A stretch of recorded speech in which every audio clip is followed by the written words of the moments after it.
let us study about the most beautiful experiment of physics, in fact of all sciences, the double slit experiment. The experiment which challenges the way we perceive the reality.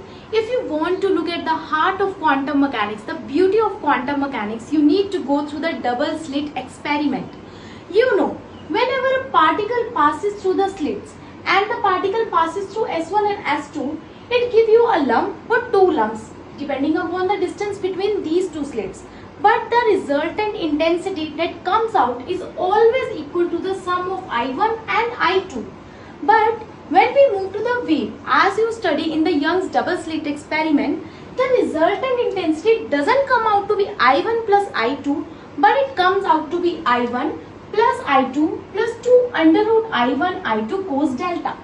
Yes, this is the particle nature and this is how the wave behaves. But what happens when we do this experiment with quantum particles like electrons, neutrons or protons? Let's see. Now what happens when you pass the quantum like particles like electrons and protons through the double slit?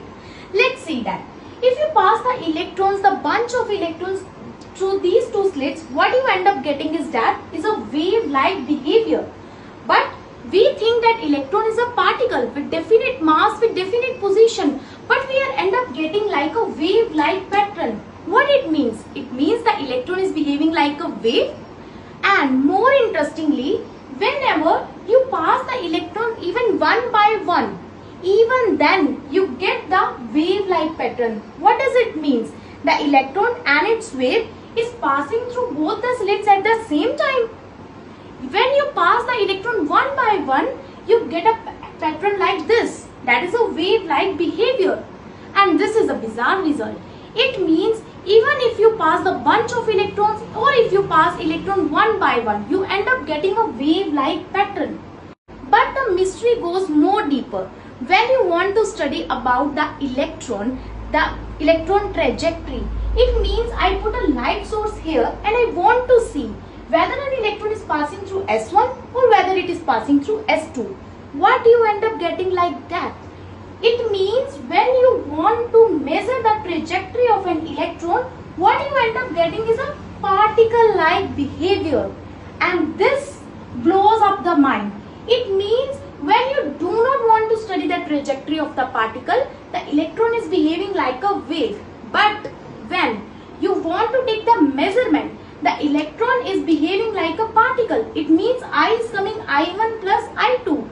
It means before the measurement, the electron was passing through the two states. Slit S1 and S2 behaves like the two states of the electron. It means before the measurement, electron is present in its both the states. But as we take measurement, the electron, the wave function collapses. It means now the detector is only able to detect only one slit, either S1 or either S2. Electron is passing either from S1 slit or S2 slit and the wave function collapses and you end up getting like a particle nature of electron. So this is the most beautiful experiment. As quantum mechanics, there are many predictions, dual nature. It tells that electron is behaving like a wave, electron is behaving like a particle.